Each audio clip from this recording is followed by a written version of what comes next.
À tout de suite. Merci Bruno, merci Jean pour cette invitation. Je suis heureux d'être ici et je suis tellement heureux parce que je suis né à peu près à 1 heure d'ici, donc je me sens presque, enfin, je suis chez moi, bien entendu. Et je remercie aussi les collègues qui ont présenté juste avant moi parce qu'ils m'ont facilité la vie, puisque moi je vais aborder un sujet qui peut être aussi métaphysique concernant les origines de la vie sur Terre. Alors c'est une question qui est prétentieuse, bien entendu, mais on n'a absolument pas la prétention de répondre à toutes les questions. Donc c'est ce qu'on va essayer de faire lors de cette présentation. Alors, évidemment, mes collègues, comme je vous le disais, m'ont facilité la vie. Donc, concernant l'âge de la planète Terre, c'est une des questions qu'on doit se poser, bien entendu, quand on parle de nos origines. Quand je dis nous les humains, mais pas que nous, parce que sur Terre, la vie, elle existe depuis bien longtemps. Et si vous voyez un petit peu, vous lisez l'histoire, vous vous rendez compte qu'il fut un moment, quand on n'avait pas les moyens de dater, mes collègues me l'ont bien expliqué tout à l'heure, eh bien, il y avait des hypothèses que cette planète s'est formée, vous allez voir si je suis crédible ou pas, le 23 octobre à 4004 avant Jésus-Christ, aux alentours de 9 heures du matin. Alors après, ça, on y croit pas, ça, après chacun son truc. Mais si on veut regarder, si vous voulez, comme ma collègue Hasna l'a présenté, toutes les techniques qui ont été utilisées pour dater cette planète, bien entendu, on est sur un âge autour de 4,5 milliards d'années, ce qui est absolument, ça donne le tournis, bien entendu, quand on n'est pas spécialiste et quand on entend parler de milliards, ça pose question. Et c'est ça qui va être très intéressant parce qu'on va voir pendant tout ce temps-là, parce que c'est énorme, bien entendu, et moi je vous ramène sur Terre, parce que mes collègues vont faire voyager dans l'espace, dans les galaxies, moi je vous ramène on va devenir de plus en plus terrien. Et quand on parle de l'histoire de l'évolution, quand on parle de l'histoire de la vie, bien entendu, on ne peut pas éviter le fondateur de cette histoire, Darwin, vous le connaissez bien, je ne vous apprends absolument rien, était le premier à parler d'évolutionnisme. Enfin, il n'était pas le seul, mais c'était le premier à l'avoir publié. Et on a remarqué à un certain moment qu'on va passer d'une transition théiste vers une transition plutôt naturaliste, scientifique. Et Darwin, il va galérer, pour utiliser un terme très commun, parce que il n'a pas tout compris. Il est parti sans avoir absolument tout compris. Il va lui falloir plusieurs vies pour qu'il puisse comprendre tout. Alors pourquoi il n'a pas tout compris ? Eh bien, comme nous tous, on a une durée de vie limitée, et puis on ne peut pas tout comprendre dans une histoire de vie comme la nôtre. Et donc, il a une vision partielle. Alors, ça ne veut pas dire qu'il n'a pas du tout donné les fondamentaux sur lesquels on s'est appuyé pour aller plus loin, mais il a une vision partielle. Pourquoi une vision partielle ? Charles Darwin, quand il est parti, il n'avait aucune idée de l'âge de la planète Terre, il ne savait pas. Il disait des millions, de centaines de millions, mais il ne savait pas. À l'époque, il n'y avait pas les techniques pour le savoir, mais il se doutait que c'était une Terre ancienne. Et donc, en fait, si on résume, ici, c'est l'histoire de la planète. Je la résume ici, vous êtes à 4,5 milliards d'années. Ici, on est à 0. Et je vous laisse imaginer ce qu'on représente, si vous voulez, à l'échelle de 4,5 milliards d'années. Tant qu'à dire, pas grand-chose. On est moins que rien. Et donc après, vous reconnaissez les dinosaures, les vertébrés, les explosions de vie cambrienne, etc., etc. Et si je vais dans ce sens-là, on fait une marche arrière, on arrive jusqu'à 4,5 milliards d'années. Donc si vous voulez, si on veut résumer l'histoire de l'évolution telle qu'elle a été définie, au départ, c'est quelque chose qui est basé sur 20-25% de l'histoire de la planète, alors que notre planète, vous voyez bien que c'est 4,5 milliards d'années, ce qui posait question à l'époque. Alors, maintenant, Charles Darwin était un naturaliste, mais il n'était pas géologue, donc il avait besoin de géologues. Il travaillait beaucoup, et d'ailleurs ils s'engueulaient énormément avec Adams. Pourquoi ? Parce que, je me trompe toujours de touche, et parce qu'ils n'étaient pas toujours d'accord. Et c'est ça qui est intéressant dans la science, on n'est pas obligé d'être tout le temps d'accord, évidemment, il y a des débats, il y a des discussions.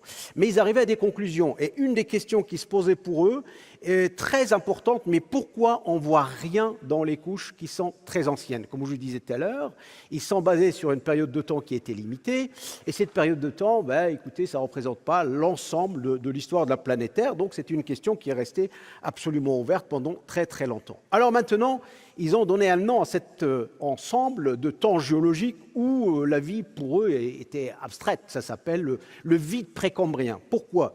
Parce que l'histoire de la vie, ou l'histoire de l'évolution d'une manière générale, telle qu'elle a été définie par Darwin, bien entendu, elle s'est basée sur quelque chose qui s'appelle le Cambrien. Alors, si vous ne retenez pas ce nom-là, ce n'est pas très grave, mais on va dire aux alentours de 540 millions d'années. Et donc, tout ce qui est beaucoup plus ancien, c'est-à-dire de 540 jusqu'à 4,5 milliards d'années, ben, c'est du vide. Ça a été considéré comme du vide. Mais on va voir si c'est aussi vide que ça. Pourquoi? Parce que plus tard, ben, les découvertes, ils ont un petit peu comblé cette vide. C'est ce que je vais essayer de vous montrer. Alors, bon voilà, Darwin, il a publié en 1859, hein, vous connaissez l'histoire, les origines des espèces, l'histoire de l'évolution telle qu'elle a été définie, donc il n'y a aucun problème, on ne peut pas discuter du contenu des fondamentaux de ces théories, mais on va voir un petit peu s'il y a moyen de compléter, parce que bah, Darwin ne pouvait pas tout voir à son époque. Alors, pour cela, on va essayer de résumer, pour rendre la chose beaucoup plus pédagogique, l'histoire de la petite histoire de la planète Terre, il y a quand même 4,5 milliards d'années, et on va voir toute la partie qui n'était pas du tout visible, qu'il n'a pas pu voir, mais il se posait des questions. Il disait, si on ne voit pas, c'est parce que c'était des organismes qui étaient de très petite taille, ou peut-être les roches très anciennes ne sont pas facilement conservables. Alors, si on résume l'histoire de notre planète, on va dire, ici 4,5 milliards d'années, formation de cette planète, il n'était absolument pas inhabitable, essentiellement dominé par du volcanisme, des roches fondues, on est à 600 degrés, 1000 degrés, impossible d'avoir de la vie sur Terre, et puis il y a un moment, il va y avoir la formation de l'eau. On a de l'eau qui arrive sur Terre, et c'est très très important, et cette eau-là va permettre la formation, on va dire, ou l'apparition, on va dire, de bactéries. Les bactéries vont jouer un rôle hyper fondamental dans l'histoire de l'évolution.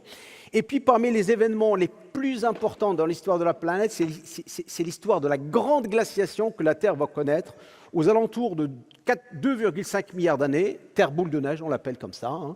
Et donc, en fait, c'est quelque chose qui va être très déterminant pour la suite. On en parlera un peu plus tard.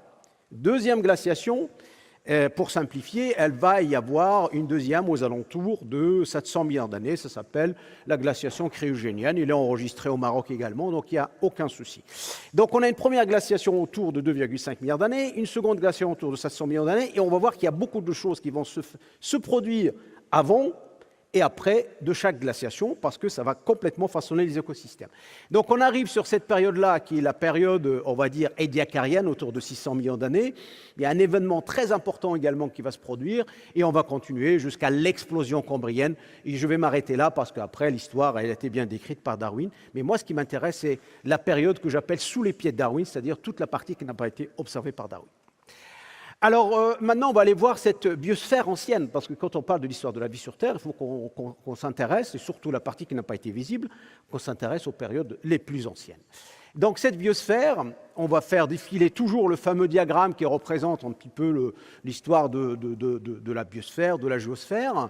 Et donc, ma collègue Hasna, elle l'a montré tout à l'heure, la Terre va subir un bombardement extrêmement important aux alentours de 3,8, 3,9 milliards d'années. Bon, ça après, c'est l'histoire de datation.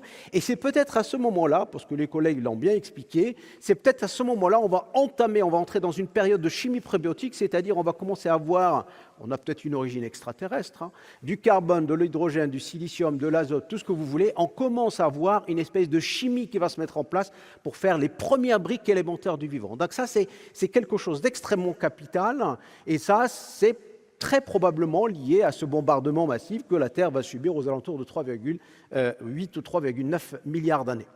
Alors, la suite, c'est, on arrive à une période où on va avoir un organisme, on peut l'appeler comme ça. Alors, c'est virtuel, on va dire, mais on en parlera un peu plus de cet organisme, s'appelle Lucas. Alors, le terme Lucas ne vous dit rien pour l'instant, mais vous allez savoir bientôt. Alors, Lucas, c'est qui Lucas? C'est qui Lucas? Quel est son âge et quel est son lien avec le bombardement massif? On va répondre à cette question. Alors, Lucas, c'est son anglais, hein, Last Universal Common Ancestor. Alors, Lucas, c'est une conception faite par les biologistes évolutifs, hein, c'est de la biologie, on va dire, moléculaire, c'est les généticiens qui font des modélisations, mais concrètement, on n'a pas la main dessus, on n'a jamais trouvé quelque chose qui ressemble à cet organisme, on peut dire virtuel, mais c'est la cellule qui est à l'origine de tout ce qui va se passer par la suite. Alors, qu'est-ce qui va se passer par la suite? Vous avez une première cellule peut-être encore plus ancienne que Lucas, mais on n'a aucune idée, on n'a aucune trace.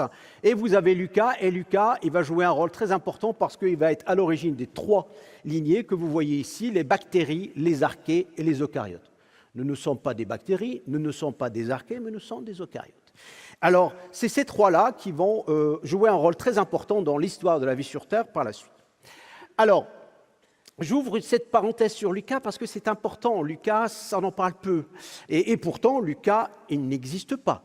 Mais Lucas, il n'existe pas entre guillemets virtuellement. Enfin, il n'existe pas parce que les paléontologues ou les géologues n'ont pas mis la main sur quelque chose qui ressemble à ce Lucas, mais sur l'histoire des biologistes évolutifs, évidemment, pour eux, il existe. Alors, Lucas, il est à l'origine de ces 3 lignées qui vont par la suite coloniser la planète Terre.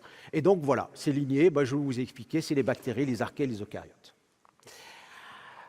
Alors Lucas est une question fondamentale parce que Lucas, il est à la base de ce qui va se passer par la suite, mais Lucas, apparemment, selon les collègues biologistes, il est moins complexe que les cellules modernes qui ont suivi par la suite. C'est normal, il est beaucoup plus ancien. Lucas, pendant très longtemps, a été débattu sur son milieu de vie. Alors Lucas, il a vécu très probablement dans un milieu qui n'était peut-être pas aussi chaud que ça, mais apparemment hyper pas très chaud, pour dire le terme hyperthermophile, ça veut dire très très chaud, mais il est moins chaud que ce qu'on a pensé au départ, parce qu'il y a beaucoup de publications qui sortent à ce sujet. Et Lucas, il a vécu dans un environnement sans oxygène, il n'avait pas besoin d'oxygène. Lucas, il a vécu proche des sources hydrothermales, mes collègues vous l'ont montré tout à l'heure. Il puisait son énergie dans de la chimie, donc à travers son milieu, il arrive à survivre. C'est comme ça que Lucas a été décrit par les collègues qui sont spécialistes.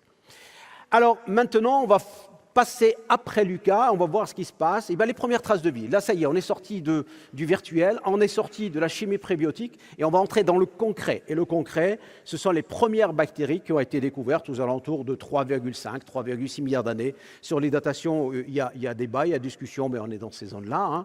Et donc, on a les premières traces de vie, ce sont des bactéries. Alors, on va voir la suite. Une deuxième phase très importante dans l'histoire de l'évolution, c'est celle qui va se produire aux alentours de 2,1 milliards d'années, mais on en reparlera un peu plus dans le détail, et on va voir apparaître, développer l'émergence de la première multicellularité sur Terre.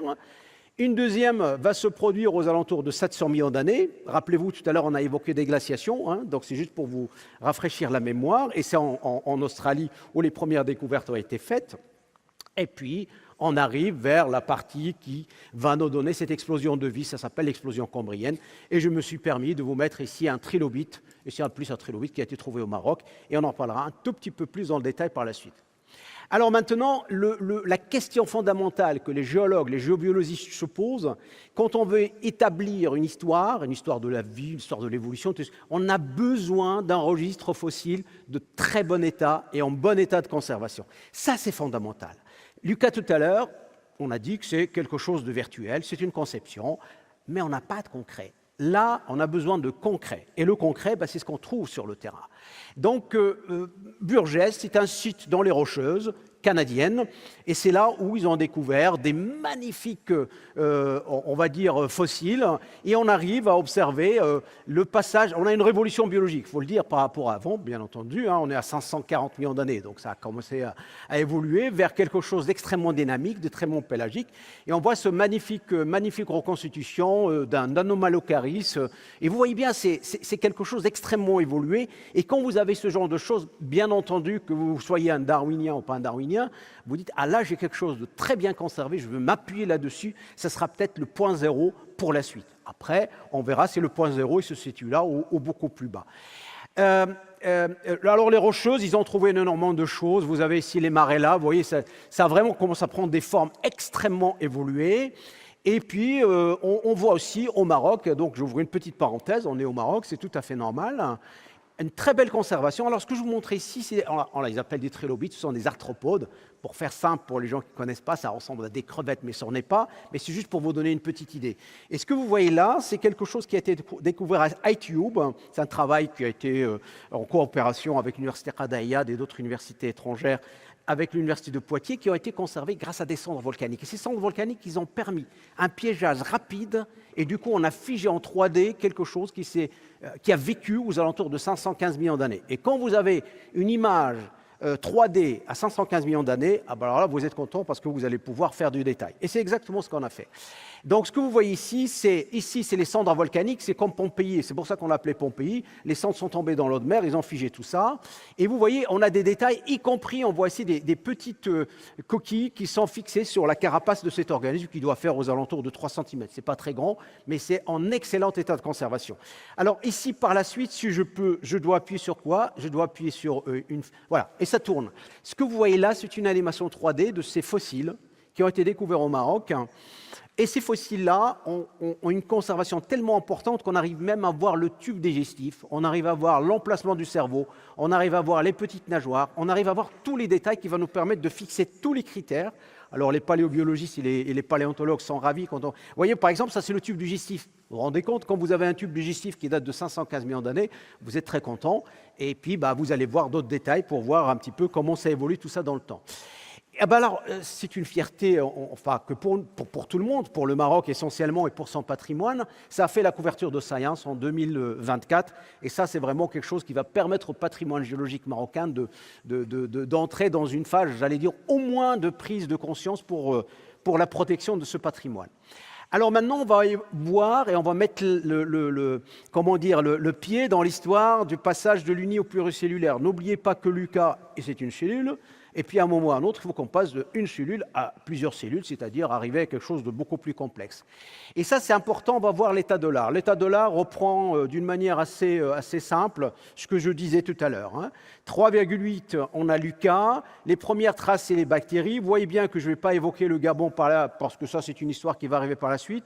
On a des algues aux alentours de 1,6 milliard d'années, et puis vous avez les diacariens ici. Donc quand on est sous les pieds de Darwin, dans toute cette partie-là qui est très ancienne, le registre biologique n'était pas très riche. Et on va voir si les découvertes ont permis de compléter ce vide. Alors, je vous montre ce qui a été découvert. Donc ça, c'est quelque chose qui vient de la littérature, il n'y a rien d'extraordinaire. Les bactéries qui ont été découvertes, ça ressemble à des filaments, comme on peut les voir ici. Les filaments bactériens, ils ont toujours existé, existent encore aujourd'hui. Et ce que vous voyez ici, ce sont des publications de collègues. Donc on est à 3,4 milliards d'années. Et donc ce que vous voyez ici, ce sont des filaments bactériens. Alors, aux 3,2 milliards d'années, donc vous voyez, on est très très ancien, en Afrique du Sud, dans le bassin de Barberton, des collègues ont découvert des cellules qui font 250 microns. Donc c'est inframillimétrique, ce n'est pas du tout observable à l'œil nu, il faut aller au microscope, mais c'est très important parce qu'on voit des cellules de très grande taille, et les collègues, ils sont restés assez vagues sur l'explication, c'est un Nature, en disant que ça peut être des cyanobactéries ou autre chose, mais en tout cas, ils ont le mérite d'exister dans une période qui est très ancienne, qui était censée être vide. Donc c'est pas si vide que ça. Alors après, les fameux algues, ils portent un nom, Grippania spiralis, ils ont fait couler beaucoup d'encre, on ne savait pas trop si c'était des algues ou des cyanobactéries, mais ils font partie du registre biologique qui vient compléter ce vide précambrien que Darwin n'a pas pu voir. Et puis, notre collègue Stefan Bengtsson a pu mettre en évidence ce que vous voyez ici. Alors ça, c'est une image qui est obtenue par synchrotron, et donc on le voit en 3D, mais le collègue, il se pose des questions, il ne sait pas trop si c'est des bactéries, ou si c'est des algues, ou si c'est des champignons, mais c'est quelque chose d'extrêmement bien constitué, on voit un cloisonnement. D'ailleurs, c'est des phosphates, pour être précis, et ça a été trouvé en Inde. Et puis, les collègues chinois, ils ont publié il n'y a pas longtemps dans Nature Ecology and Evolution quelque chose qui ressemble à ce que vous voyez ici, qui ont été interprétés comme des algues, 1 milliard d'années. Donc, vous voyez, ce n'est pas si vite que ça. Les diacariens, évidemment australiens, ça c'est une célébrité mondiale, tout le monde le sait. Et là, juste avant l'explosion cambrienne, on voit arriver ce genre de choses. Donc vous voyez, c'est pas si vite que ça, et les découvertes continuent, et c'est ça qui est très important. Alors maintenant, il faudrait qu'on se mette d'accord sur une définition, parce que tout à l'heure, je vous ai dit, il faut qu'on arrive à franchir le palier de l'uni aux pluricellularités, et pour qu'on passe ce palier-là, il faut qu'on se mette d'accord sur la définition de la pluricellularité. C'est l'individualité, c'est la croissance coordonnée, la taille plus ou moins importante, la diversité, et puis, si vous voulez, avant 2010, avant la découverte gabonaise, c'était aux alentours de 600 millions d'années. C'est ce qu'on savait il y a 15 ans, et maintenant ça a changé.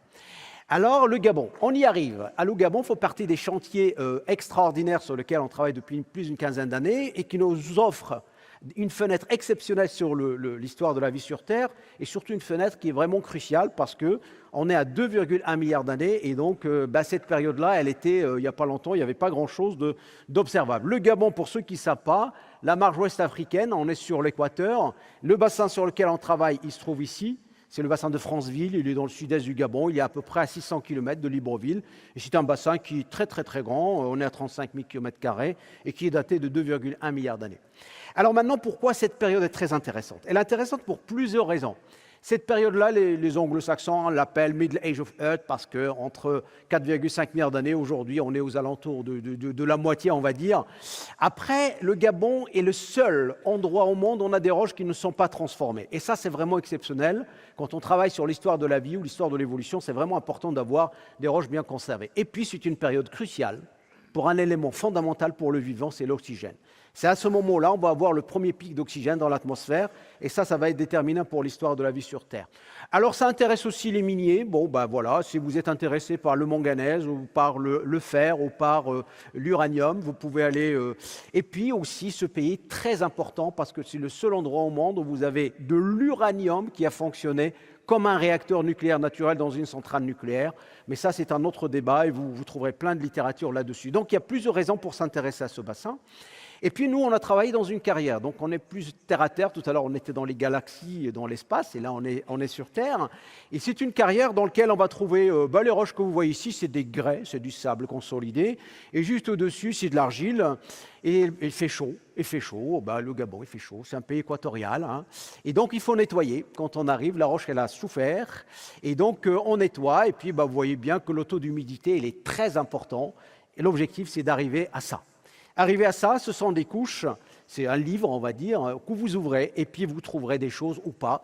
Mais c'est là-dedans où tout se passe, à peu près 5 mètres d'épaisseur, dans lequel on va essayer de sortir des choses. Mais quand vous travaillez sur des roches très anciennes, il y a une question qui s'impose. Il faudrait absolument prouver le côté biologique. Pourquoi? Si vous êtes sur 500 millions d'années et aujourd'hui, personne ne viendra vous dire ce que vous avez trouvé, ce n'est pas biologique. Mais quand vous êtes sur tout ce qui est vide précambrien, pas vu par Darwin, évidemment, on vous demandera plus de preuves. Et c'est normal, c'est tout à fait normal. Et donc, on va passer par la caractérisation de 3D, 2D, 3D. Et pour cela, on va utiliser d'abord le terrain. Ce que vous voyez ici, c'est ce qu'on trouve sur le terrain. Et quand vous voyez ce genre d'objet, bien entendu, vous allez poser la question de quoi il s'agit. Ça ne ressemble pas à grand-chose. En le voyant comme ça, ça ressemble à des minéraux. Alors, c'est un minéral, ça s'appelle la pyrite, peu importe.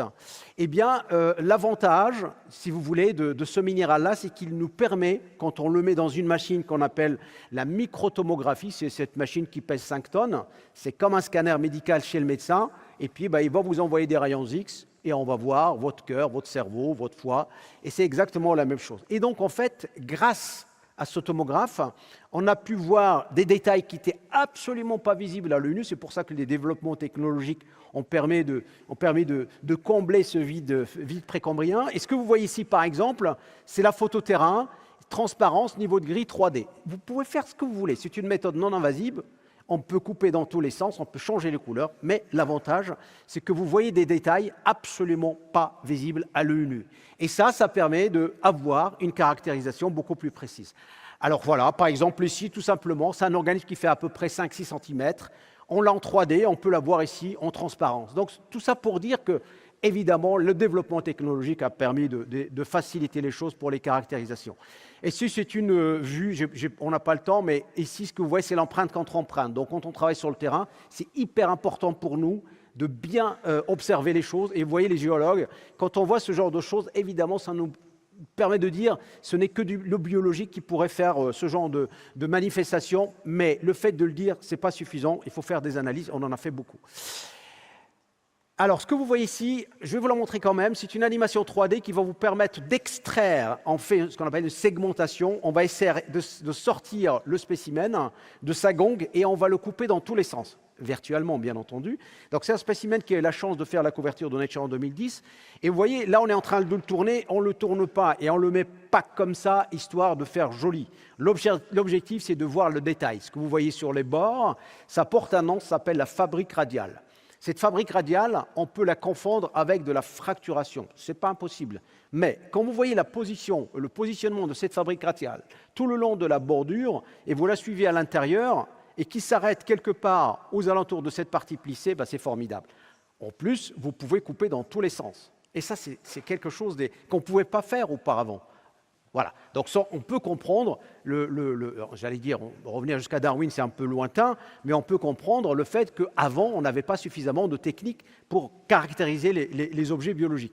Et ce qu'on est en train de faire ici, par exemple, on est en train de couper latéralement, justement pour essayer de mieux comprendre cette histoire de fabrique radiale et à quoi ça sert. Et donc, au final, on a compris que ça permet à ces organismes, je vous passe le détail, de vivre fixés sur le fond, c'est pour ça qu'on les a appelés benthiques.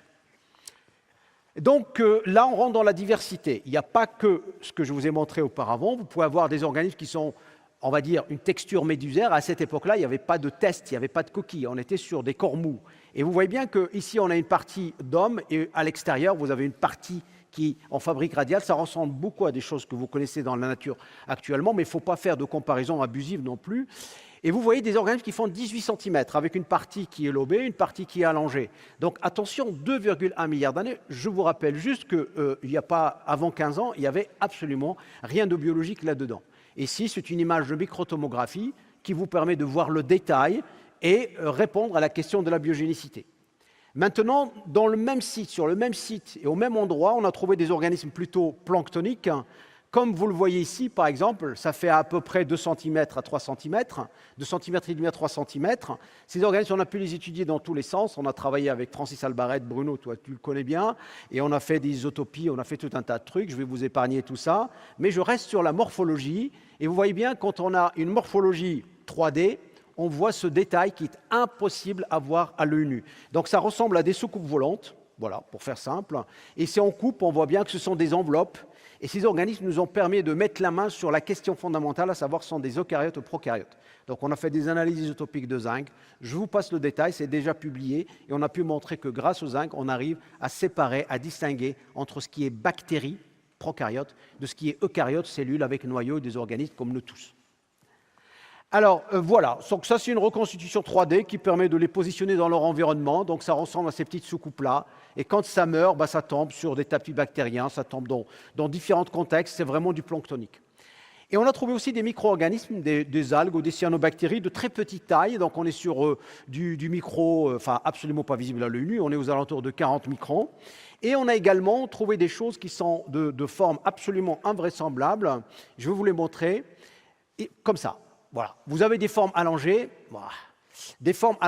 avec une segmentation, et vous voyez, on est en empreinte contre empreinte. Et quand vous êtes à 2,1 milliards d'années, vous montrez ce genre de choses à des collègues à l'époque, ben, ils sont complètement surpris. Alors, ils ont le droit d'être surpris, parce que quand on regarde en 3D ces tubes qui traversent la roche, et sur un échantillon comme celui-ci passé au tomographe, donc au scanner, on va pouvoir enlever l'encaissant, virtuellement bien entendu, et voir le détail qui n'est absolument pas visible à l'œil nu.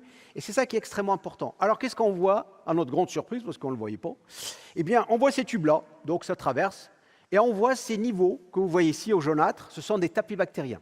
Et si vous regardez bien vers le haut, vous voyez des tubes qui partent dans tous les sens. Donc ça part en vertical, ça part en oblique, ça part en horizontal, mais ça ne suffit pas. Donc la microtomographie, c'est aussi le moyen de pouvoir utiliser tous les outils possibles et imaginables. Donc on a pu couper dans tous les sens parce qu'on voulait suivre ces tubes. Vous le voyez, le tube, vous pouvez le suivre. Il va à l'intérieur, imaginez-le à l'intérieur de l'écran, et donc il traverse la roche, il passe, il monte, il descend, etc. Ça ne suffit pas, on s'est dit on va suivre la trajectoire de ces tubes, parce que parler du mouvement à 2,1 milliards d'années, ce n'est pas si simple que ça. Et donc on s'est dit, on va passer la caméra à l'intérieur des tubes. Ces tubes, ils font à peu près 3 mm de diamètre. Et donc là, vous allez faire un voyage à l'intérieur de la trajectoire qui a été laissée par l'organisme qui s'est baladé à l'intérieur de la roche. Et ça a été publié dans les comptes rendus de l'Académie des sciences américaines.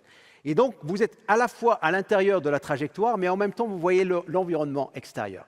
Et ça, c'est extraordinaire, parce que c'est toujours pareil. Quand vous travaillez sur des périodes très anciennes, vous êtes dans l'obligation formelle de prouver la biogénicité. Et grâce à la microtomographie, bon, pas que, on a fait beaucoup d'autres analyses, des géochimiques, etc., on a pu au moins cadrer les aspects morphologiques, parce que ça, c'est extrêmement important. Donc maintenant, il faut expliquer de quoi il s'agit. Une des hypothèses, ça pourrait être, il y en a d'autres, ça pourrait être des amibes. Alors les amibes, en période de stress, elles arrivent à merger leur effort et faire un seul organisme. Alors le stress, ça peut être environnemental, ça peut être chimique, ça peut être un manque d'oxygène, ça peut être des amibes, mais ça peut être aussi un organisme qui s'est baladé à l'intérieur de cette trajectoire. Après sa mort, il a été minéralisé et il a laissé une empreinte. C'est celle que vous avez visitée avec moi en microtomographie. Alors maintenant, si je résume tout ce qu'on a observé au Gabon, on a observé pas loin de 8000 spécimens. On a des formes qui sont lobées, allongées, tubulaires, circulaires. On a des formes minéralisées, d'autres pas. Donc on a vraiment une collection absolument formidable. Vous êtes les bienvenus à Poitiers si vous voulez la visiter. Et puis maintenant, on va voir le développement de cette vie complexe et pour quelles raisons elle s'est développée, pourquoi on est passé de l'uni au pluricellulaire. Il se pose la question, est-ce qu'à 2 milliards d'années déjà, il y a une innovation biologique? Et on ne va pas faire de l'innovation biologique sans qu'il y ait un contrôle environnemental. Ça, c'est extrêmement important. Et alors là, on va revenir à l'oxygène. C'est ce que je disais tout à l'heure. Et si vous regardez avec moi cette courbe, vous voyez que le début de la planète Terre jusqu'à 2,5 milliards d'années, pratiquement pas d'oxygène sur Terre. La glaciation se met en place quelque part par ici, on sort de cette glaciation, l'oxygène pulse. Pourquoi l'oxygène pulse? Parce que le fait que cette glace fonde va permettre d'apporter beaucoup d'éléments nutritifs dans l'océan. Vous avez des cyanobactéries, et les cyanobactéries, c'est comme les végétaux supérieurs, ils font de la photosynthèse. L'oxygène que nous respirons aujourd'hui, il ne vient pas des végétaux supérieurs, il n'y en avait pas à l'époque, il vient d'abord des cyanobactéries, et les cyanobactéries, on les appelle algues bleues, algues vertes, comme vous voulez. Ça, c'est extrêmement important. Et on a deux périodes importantes d'oxygénation de l'atmosphère. Il y a celle-ci qui arrive juste après la première glaciation de 2,5 milliards, et on a celle-ci vers la droite qui arrive juste après la deuxième glaciation autour de 700 millions d'années. Donc là, on est en Australie et là, on est au Gabon. Et vous voyez bien que les deux, c'est pas moi, c'est un papier qui a été publié dans Nature. Donc, on peut dire que c'est... Non, c'est un peu par les collègues de Riverside. Et on voit bien qu'il y a une corrélation très nette entre l'histoire du vivant et l'environnement et le milieu, et surtout l'oxygénation. Donc si je reviens sur ma petite figure très ludique, et je regarde dans toute la partie qui correspond au vide précambrien, sous les pieds de Darwin, on voit bien quand même qu'il y a du monde. Ce n'est pas si vide que ça. Alors le gradualisme tel qu'il a été vu par Darwin, c'est quelque chose qui aujourd'hui, on va dire, laissé de côté, parce que la vie, c'est quelque chose qui va évoluer en marche d'escalier. Quand les conditions environnementales sont là, la vie se développe.